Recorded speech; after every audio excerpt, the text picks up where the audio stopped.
Well, a long winning streak may guarantee you a title fight in other divisions, certainly doesn't at 170 pounds. But now, with all the contenders behind him, there is one man left standing. It is this man, the #1 welterweight contender, now getting his shot at the dominant champion. And he believes without a shadow of a doubt that he is the best 170 in the world, and he is out to prove it right here, right now.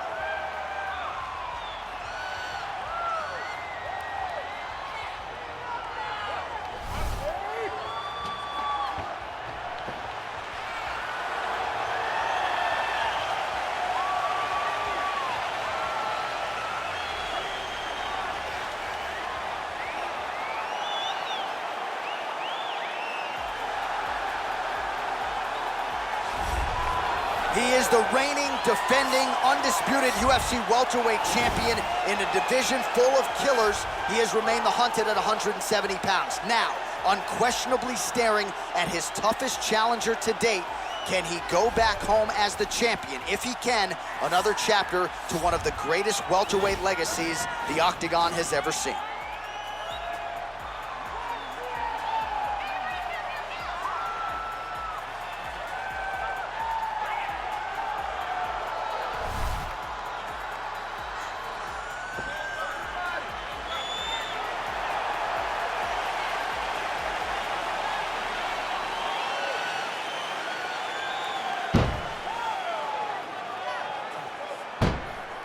Our tale of the tape for this welterweight championship fight.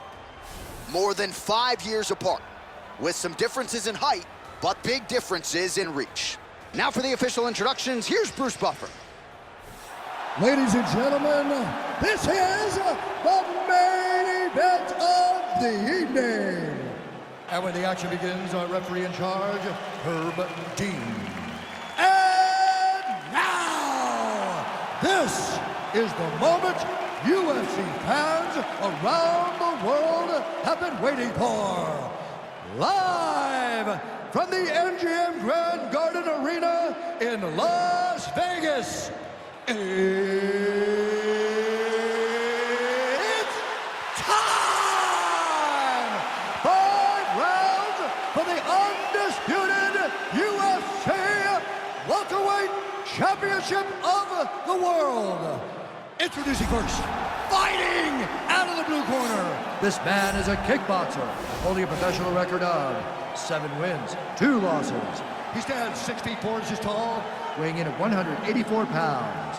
Fighting out of Sao Paulo, Brazil, introducing the challenger, Alex Pereira.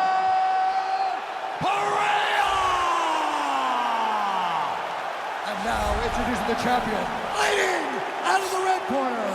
This man is a wrestler, holding a professional record of 24 wins, 1 loss. He stands 5 feet 10 inches tall, weighing in at 155 pounds.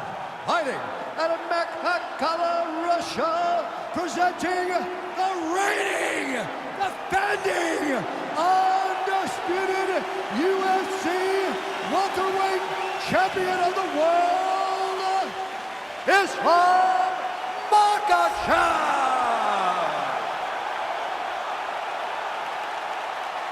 All right, this is for the championship. You've been giving your instructions in the dressing room. Protect yourself at all times. Follow my instructions. We will have a clean fight. Touch gloves. Let's make it official.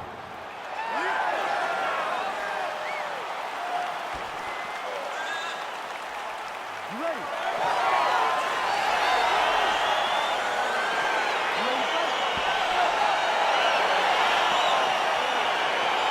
All right, so here we go with round 1, and when you have what looks like a classic matchup of striker versus grappler, it doesn't always play out that way, but given what these fighters said to us on Thursday, the game plan seemed pretty clear. They're very clear game plans, but which one of them is able to implement the game plan most effectively?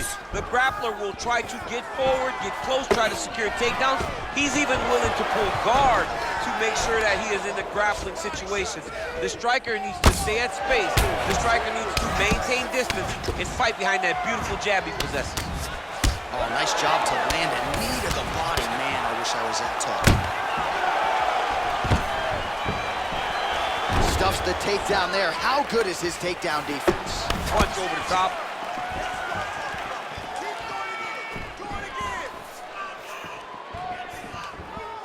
Well, the right hand has been there at times, not that time. Stuffs the takedown, no problem. If your opponent has you in the clinch, pulling down on your head, landing punch after punch, you have got to clear that collar tie. Double leg takedown. A nice job to stick with it there to complete the takedown. Under 3 minutes now to go in the round. All right, working inside the closed guard now. Closed guard. Posturing up now. And now the damage is about to start. Oh, he's got the ground and pound going now. High-level guard pass there as he moves into half guard. You know the guy's going to his left on the pass, but you cannot stop it. He is tremendous at passing the guard. Well, there are few things more fun to watch in mixed martial arts than these type of transitions and scrambles on the ground. High-level grappling can really be entertaining. Working off of his back here. Looks like he may try to hip escape. Strong bottom work here, staying busy. Side control now, DC. A lot of options at his disposal from here. Oh, man. This ground and pound is good. Probably my favorite striking realm in MMA, and he's as good as it gets. The problem is the opponent is not controlling his posture. He's allowing his opponent to get up, and when he does, he creates this space to land these beautiful ground and pound combinations. 45 seconds remain in the round. All right, he's got side control here, DC. You know, he's got a lot of different submissions in his arsenal once this fight gets to the ground. Man, how fun is this to watch as he continues to dole out damage with the ground and pound? Take it back to the days of guys like Mark Coleman, just beating people up in the ground and pound. This guy is a throwback fighter. He's very fun to watch. Yeah, the Godfather would be proud. Round 2 straight ahead.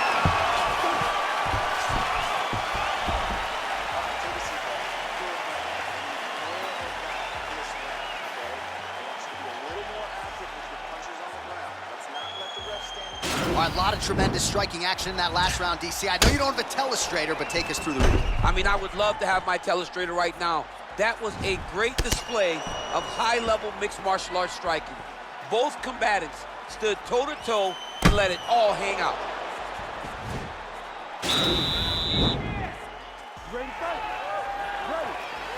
All right, let's get to round 2.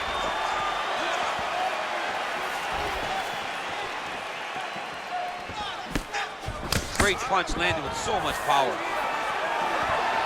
Well, he's got the longer reach, and he certainly showed it there in landing that straight punch.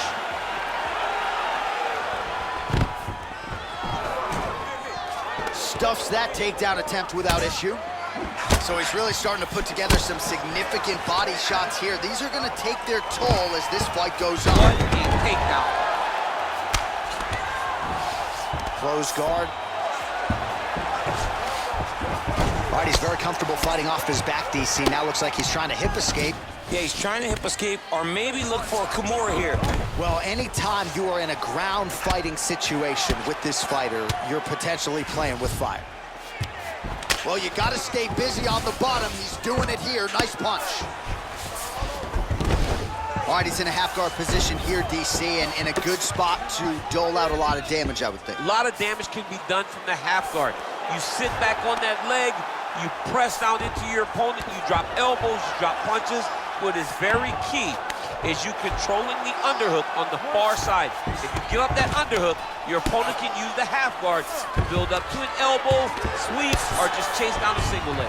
All right, bottom fighter here, maybe looking to hip escape, DC. Keeping busy here off of his back. Nice offense from the bottom. Oh, trying to pass here, but Dikembe Mutombo style, he gets denied. Block! Great job blocking that pass by the bottom fighter. Oh, nice job here staying busy off of his back. Nice offense from the bottom. Ground and pound strike is true. He's putting him in exactly the positions he needs to be in right now. He's able to relax here. And he understands, being a veteran of so many fights, that as long as he's on top, he's winning. He feels like he's winning here.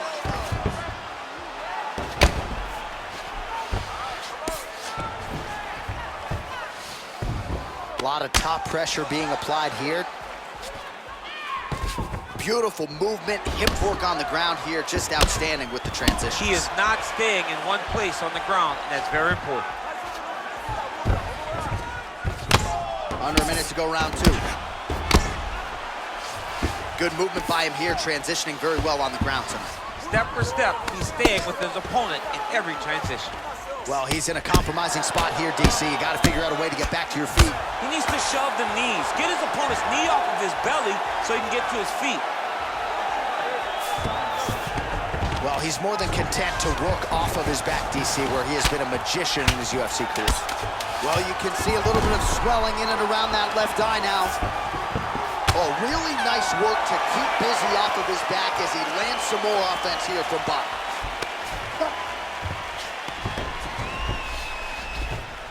Take a seat. Deep breath. Relax. Drink of water and listen. All right. I want you to set those kicks. All right, so we now look back at some of the action from that previous round, DC. A lot of good highlights on both sides. I mean, a lot of good highlights from both competitors. They both should be very proud of what they accomplished. But I'm telling you, man, I'm not sure they can keep this up. If they land at this clip for another 5 minutes, somebody's going to sleep. You ready to fight? Ready. Here we go, third round of this championship fight. All right, he engages in a single collar tie here. Beautiful punch. Oh, and he hip tosses him to the mat. Now we'll see what he can do from here, DC. Right into side control. He's going to try to control him, then find a submission.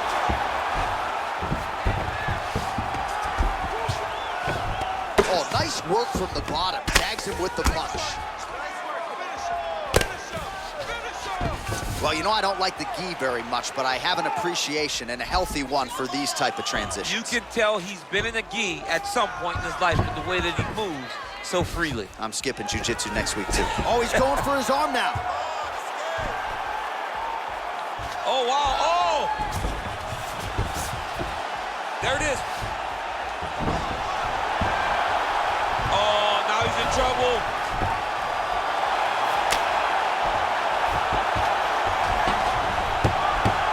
And there it is.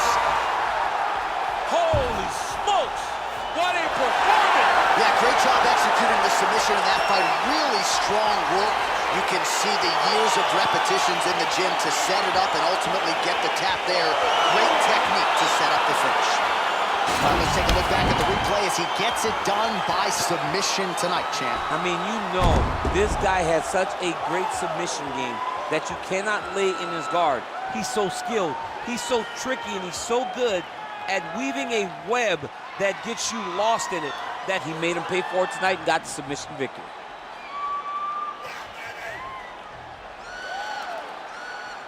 And there he is, the UFC welterweight champion of the world. What a moment for him here tonight as he earns the victory by submission. Ladies and gentlemen, referee Herb Dean has called a stop to this contest at 1 minute, 40 seconds of round number 3. Declaring the winner by tap out. And still the undisputed UFC welterweight champion of the world, Makhachev. All right, so his welterweight greatness continues.